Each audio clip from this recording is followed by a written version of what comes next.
स्वतंत्र भारत की ये तीसरी शिक्षा नीति होगी 2020 में जो आई है। इसके पहले दो शिक्षा नीतियां और आई थी। पहली आई थी 1968 में, जब इंदिरा गांधी जो है प्रधानमंत्री हुआ करती थी, और उसके बाद जो दूसरी एजुकेशन पॉलिसी आई थी वो आई थी 1986 में, और इसमें थोड़ा सा चेंज हुआ था। 1992 में प्रधानमंत्री हुआ करते थे, 1986 में राजीव गांधी जो कि इंदिरा गांधी के पुत्र थे। और राजीव गांधी के बाद अब जो तीसरी एजुकेशन पॉलिसी आई है वो 2020 में आई है, जब नरेंद्र मोदी जो है प्रधानमंत्री हैं। अब यहाँ पर एक बड़ा बदलाव और भी किया गया है। बदलाव ये किया गया है कि जो मानव संसाधन विकास मंत्रालय है उसे अब शिक्षा मंत्रालय का नाम दे दिया गया है। ठीक है। और इसी के साथ आपको ये भी बता दें कि अगर हम पिछले 5 साल का जो औसत है अगर उसको देखा जाए, सबसे पहले आप ये जान लीजिए कि 1968 की जो एजुकेशन पॉलिसी थी वो कोठारी समिति की संस्तुतियों पर आधारित थी। और कोठारी समिति ने 1968 में ही कहा था कि अगर भारत का जो एजुकेशन सिस्टम है उसको आगे ले जाना है तो टोटल जीडीपी का 6% एजुकेशन सेक्टर को देना होगा। लेकिन ये इंप्लीमेंट कभी नहीं हो पाया। अब इसे इंप्लीमेंट करने की बात कही गई है नई एजुकेशन पॉलिसी में कि टोटल जो जीडीपी होगी उसका 6% एजुकेशन में इन्वेस्टमेंट किया जाएगा। तो ये काफी अच्छी बात है। अब यहाँ पर मैं आपको और बता दूं कि अगर पिछले 5 साल के डेटा को आप उठाकर देखें, जो औसत डाटा है पिछले 5 साल का, उसमें इंडिया ने एजुकेशन सिस्टम में अबाउट 3% ही केवल जो है टोटल जीडीपी का जो है इन्वेस्टमेंट किया है।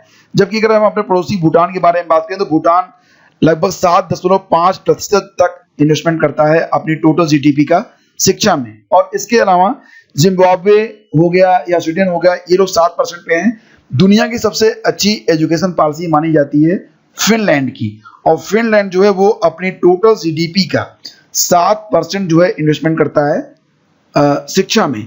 तो ये एक बड़ा डिफरेंस था। यानी कि भारत में अभी तक शिक्षा के क्षेत्र में, जो कि बहुत ही इंपॉर्टेंट सेक्टर है, उसमें बहुत कम इन्वेस्टमेंट हो रहा था, जिसे अब बढ़ाया गया है। और ये वाकई एक बहुत अच्छी बात है।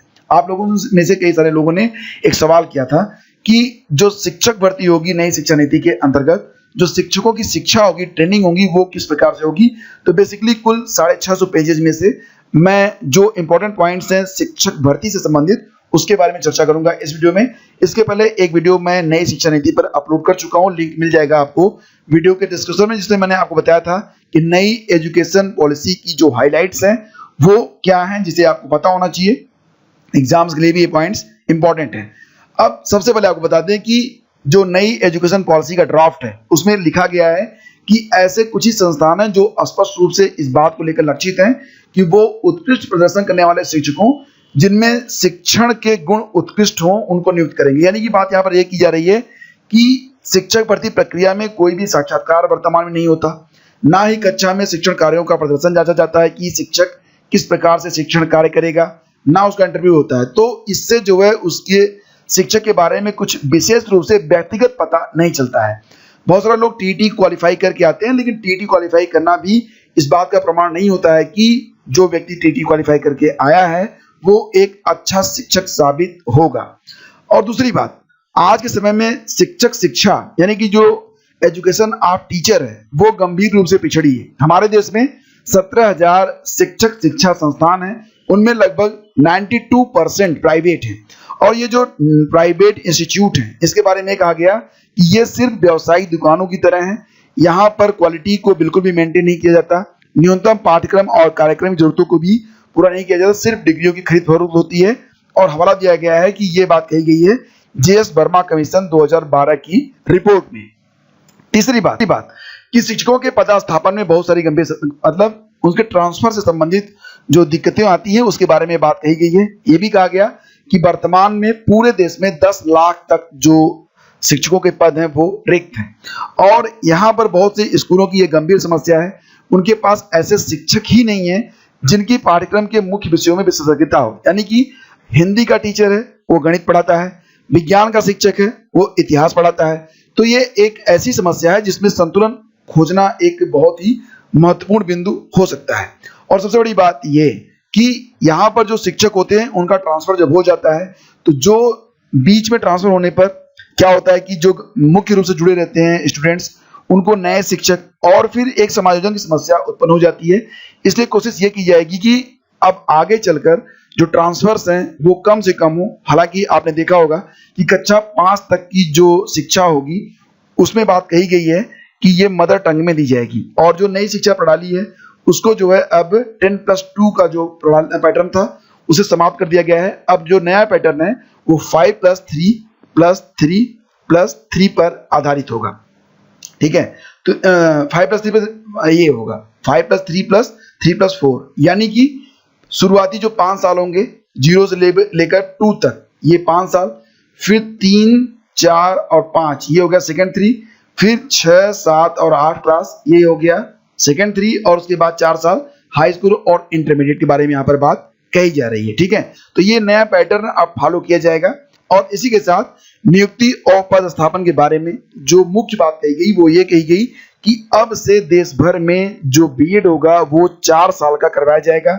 ऐसा इसलिए किया जाएगा ताकि जो लोग शिक्षण के क्षेत्र में आना चाहते हैं वो बहुत ही तरीके से अपना कार्यक्रम, यानी कि जो प्रशिक्षण कार्यक्रम है उसको पूरा करें। और यहाँ पर कोशिश ये हो रही है कि बेहतर जो शिक्षक हैं वो उपलब्ध करवाए जाएं, खास तौर से ग्रामीण इलाकों में। और इसको प्रोत्साहित करने के लिए मेरिट पर आधारित छात्रवृत्ति यानी कि स्कॉलरशिप देने की बात कही जा रही है। ये कहा जा रहा है कि 4 साल का जो एकीकृत इंटीग्रेटेड बीएड होगा उसमें जो लोग मेरिट होल्डर होंगे उनको जो है स्कॉलरशिप के साथ साथ सुनिश्चित रोजगार भी दिया जाएगा, और ये रोजगार उनके आसपास ही उपलब्ध करवाया जाएगा। और इसको देखकर बाकी लोग भी मोटिवेट हो सकेंगे कि अमुक व्यक्ति टीचर बनना चाहता था तो उसे कितनी सुविधा मिली और कितनी सुविधा मिल रही है, तो थोड़ा सा परिश्रम करेंगे ताकि वो भी एक उत्कृष्ट टीचर बन सके। तो ये कोशिश इसमें की जा रही है। तबादले के बारे में मैं आपको बता चुका हूं कि तबादले की प्रक्रिया को नुकसानदेह बताया गया है, और ये कहा गया है कि अगर विशेष परिस्थितियां होती हैं, दाम्पत्य या फिर पारिवारिक मुद्दे या फिर कोई ऐसी परिस्थिति जिसमें ट्रांसफर जरूरी हो, उसी पर ट्रांसफर होगा, मतलब एक आम ट्रांसफर अब नहीं होगा। ये बात इसमें कही गई है। और यहाँ पर मैं आपको बीच में बता देता हूँ कि जो नई शिक्षण नीतियां हैं वो तत्काल प्रभाव से लागू नहीं है। इसके लिए 2030 और 2040 तक का समय दिया गया, यानी कि अगले 2 दशकों में इसे पूरी करने की बात कही गई है। क्रमशः कुछ चीजें अब से लागू होना स्टार्ट हो जाएंगी, और क्रमशः कुछ चीजें जैसे कि जो 4 साल का जो बीएड है उसके बारे में बात कही जा रही है कि 2030 तक 4 साल का बीएड का कार्यक्रम लागू किया जाएगा। हालांकि कुछ जगहों पर इसकी शुरुआत पहले भी हो सकती है, लेकिन जो पुराना पैटर्न है 2 साल के बीएड का वो भी साथ साथ चलता रहेगा। किस प्रकार से लेगा इसके बारे में मैं आगे आपको बता रहा हूं। अब टीईटी के बारे में बात करते हैं। तो टीईटी जो है ये फर्स्ट लेवल स्क्रीनिंग होगी शिक्षक बनने के लिए। टीईटी को और भी सुदृढ़ बनाने की बात इसमें कही गई है, यानी कि परीक्षा सामग्री जो टीईटी की होगी उसका जो पाठ्यक्रम होगा, जो विषय वस्तु होगा, उसको थोड़ा और भी अध्यापन ओरिएंटेड बनाया जाएगा। मतलब कि कुछ और भी चेंजेस टीईटी की परीक्षा में देखने को आपको मिल सकते हैं। और इसके अलावा जो विषय शिक्षक होंगे उनकी नियुक्ति के लिए उनका जो संबंधित विषय में नेशनल टेस्टिंग एजेंसी एनटीए की परीक्षा होगी उसमें जो प्राप्तांक प्राप्त करेंगे तो उसको भी ध्यान में रखा जाएगा। और इसी के साथ एक बड़ा चेंज जो मैं आपको बताने वाला हूं वो ये है कि अब 1 to 8 यानी कि कक्षा 1 से लेकर 5 तक, 6 से लेकर 8 तक और उसके ऊपर की कक्षाओं में भी अब जो टीचर्स होंगे, हालांकि अभी निश्चित रूप से ये नहीं बताया गया इसमें कि किस लेवल तक, लेकिन निश्चित रूप से इसमें ये कहा जा सकता है कि प्राइमरी और जूनियर के लिए जो शिक्षक बनना चाहेंगे उसके लिए बात कही जा रही है। आगे भी ये चीजें देखिए, अभी क्या है टीजीटी और एलटी ग्रेड में इंटरव्यू को समाप्त कर दिया गया था, लेकिन हो सकता है कि आगे चलकर दोबारा से इंटरव्यू को इसमें लागू कर दिया जाए। पीजीटी में इंटरव्यू अभी भी लागू है, 1 to 8 में इंटरव्यू नहीं होता था, लेकिन यहाँ पर बात कही जा रही है कि शिक्षण के प्रति रुचि और प्रोत्साहन को मापने के लिए कक्षा में शिक्षण का प्रदर्शन यानी कि एक डिमॉन्स्ट्रेशन आपका लिया जाएगा, आपको पढ़वा कर देखा जाएगा, बिल्कुल उसी प्रकार से जिस प्रकार से आप बीएड या डीएलएड की कक्षा में आपने टीचिंग किया था तो आपसे टीचिंग करवाई जाएगी। और उसी के बाद साक्षात्कार को भी लागू करने के बारे में इसमें बात कही गई है न्यू एजुकेशन पॉलिसी के अंतर्गत। तो यानी कि अब एक डिमॉन्स्ट्रेशन होगा और इंटरव्यू भी करवाया जाएगा शिक्षकों को अंतिम रूप से चयनित करने के पूर्व। तो लंबे समय में अस्थायी शिक्षक बनने के लिए 4 वर्षीय एकीकृत बीएड डिग्री एक न्यूनतम आवश्यकता होगी। हालांकि स्थानीय ज्ञान और विशेषज्ञता को बढ़ावा देने के लिए स्कूल और स्कूल कॉम्प्लेक्सेस को यह अनुमति और उपयुक्त संसाधन प्रदान किए जाएंगे कि स्थानीय प्रख्यात व्यक्तियों या विशेषज्ञों को स्पेशलाइज्ड इंस्ट्रक्टर के रूप में नियुक्त किया जा सके। तो मतलब ये कि स्पेशल जो टॉपिक होंगे उस पर स्पेशल नॉलेज देने के लिए स्पेशलाइज्ड इंस्ट्रक्टर को जो है नियुक्त करने की बात कही जा रही है। ये इंस्ट्रक्टर अलग अलग विषयों के होंगे, जैसे पारंपरिक स्थानीय कला, व्यावसायिक शिल्प, उद्यमशीलता, कृषि या कोई अन्य विषय जिसमें स्थानीय विशेषज्ञता उनको हासिल होगी और विद्यार्थियों के लिए उपयोगी होगी। स्थानीय ज्ञान को संरक्षित और उसको देने के बारे में यहाँ पर बात कही जा रही है। ठीक है, चलिए आगे बढ़ते हैं। आने वाले 2 दशकों में शिक्षकों और विषयों की जरूरतों को आकलन करने के लिए देश भर में प्रत्येक राज्य में एक व्यापक और विस्तृत योजना लागू की जाएगी। यहाँ पर टाइम देखिए 2 दशक टाइम बताया गया है। ठीक है, और कोशिश ये होगी कि सारी रिक्तियों को उत्कृष्ट शिक्षकों से भरा जाएगा, जिसमें बेहतरीन स्थानीय शिक्षक भी शामिल होंगे। गैर शैक्षिक गतिविधियां होती थी उस पर रोक लगाने की बात कही गई है। अक्सर शिक्षकों का ज्यादातर समय गैर शैक्षिक गतिविधियों को करने में चला जाता है। इसको समय को बचाने के लिए शिक्षकों को वो सरकारी कार्य जो शिक्षण से सीधे संबंधित नहीं है उनको करने की अनुमति नहीं होगी, यानी कि जैसे चुनाव संबंधित कार्य, मिड डे मील को पकाना, अन्य जटिल प्रशासनिक कार्य वो नहीं करेंगे। इसके लिए अलग से स्टाफ रखा जाएगा। बीएड के जो विभिन्न प्रारूप हैं उसके बारे में जान लीजिए। यहाँ पर बात कही जा रही है कि 4 वर्षीय एकीकृत बीएड डिग्री कार्यक्रम उपलब्ध कराने वाले बहु और अनुशासनिक संस्थान होंगे। 2 वर्षीय बीएड और डीएलएड, जो अब बीएड के नाम से जाना जाएगा, डीएलएड को भी अब बीएड ही कहा जाएगा, ये कार्यक्रम भी उपलब्ध कराएंगे। यानी कि यही जो बहु अनुशासनिक संस्थान है वही दोनों प्रकार के जो प्रोग्राम हैं उनको अवेलेबल करवाएंगे।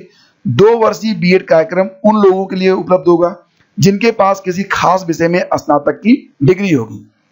जिन लोगों के पास 4 साल की बहु अनुशासनिक स्नातक डिग्री या फिर किसी विषय में स्नातकोत्तर की डिग्री है और वो उस विषय के शिक्षक बनना चाहते हैं, तो यहाँ पर मैं आपको बता देना चाहता हूँ कि अगर 4 साल का बीएड होगा वो उनके लिए होगा जो लोग इंटरमीडिएट के बाद इसे करना चाहते हैं, तो वो लोग 4 साल का बीएड करेंगे।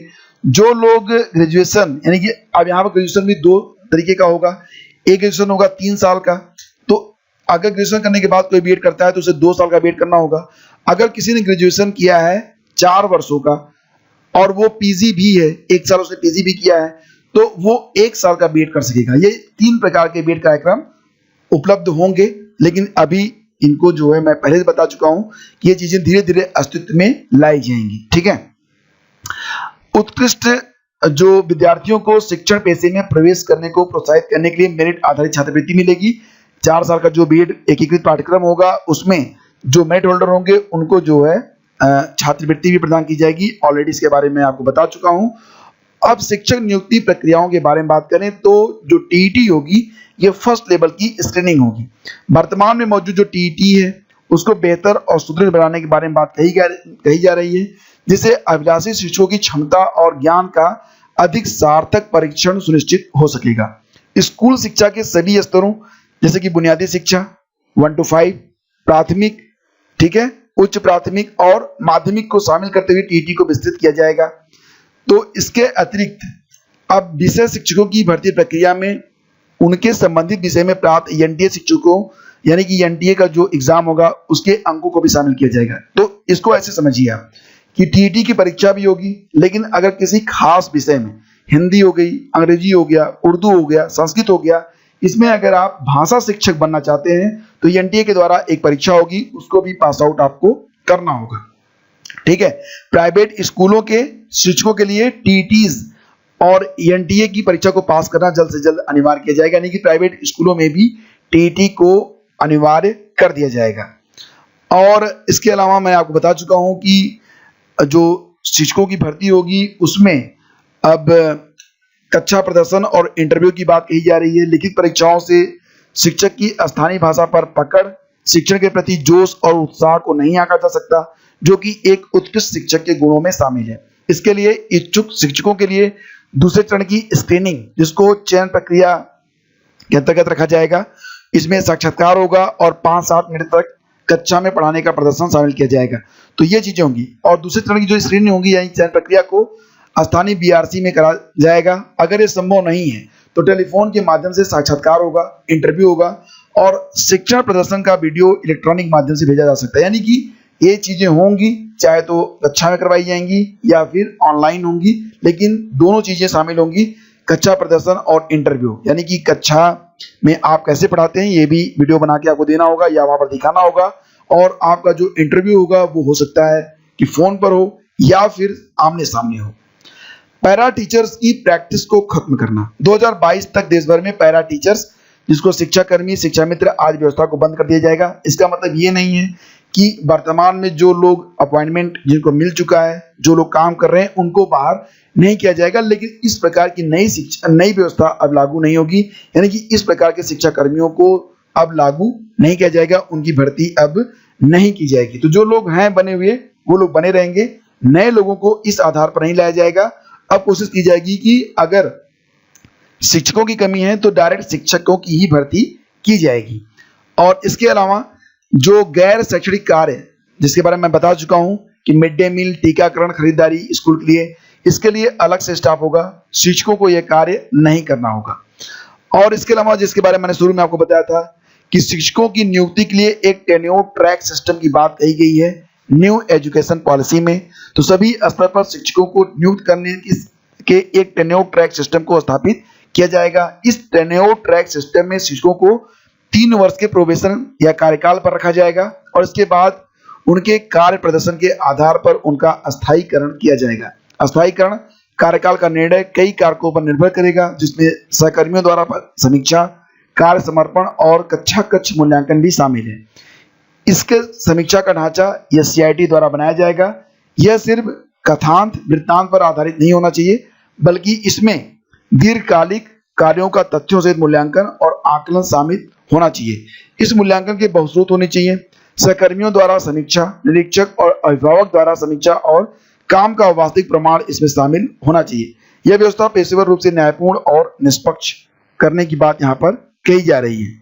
और स्कूल शिक्षा के सभी स्तरों के लिए उच्च गुणवत्ता के शिक्षकों की आवश्यकता होगी और इस प्रकार किसी एक स्तर को दूसरे स्तर से ज्यादा महत्वपूर्ण नहीं समझा जाएगा। और यही वजह है कि 10 वर्षों में 2030 तक सभी शिक्षकों के लिए 4 वर्षीय जो बीएड कार्यक्रम होगा वो अनिवार्य हो जाएगा। जो भ्रष्ट शैक्षिक संस्थान हैं उन्हें बंद करने की बात यहाँ पर की जा रही है 2030 तक। तो दोस्तों ये थी कंप्लीट एनालिसिस और मैं आपको बता चुका हूँ कि ये जो सारी बातें जो मैं आपको बता रहा हूँ ये न्यू एजुकेशन पॉलिसी के ड्राफ्ट में लिखी गई हैं। कुछ चीजें अभी इसमें संशोधित हो भी सकती हैं, हालांकि जो ड्राफ्ट है उसको मंजूरी मिल गई है, लेकिन कुछ नियम, कुछ कायदे कानून अभी शिक्षा मंत्रालय और संसद में बनाए जाएंगे। फिलहाल ये थी एक कंप्लीट एनालिसिस और उम्मीद करता हूँ कि आपको ये वीडियो पसंद आया होगा। इसे लाइक और शेयर कर दीजिएगा। बहुत बहुत धन्यवाद।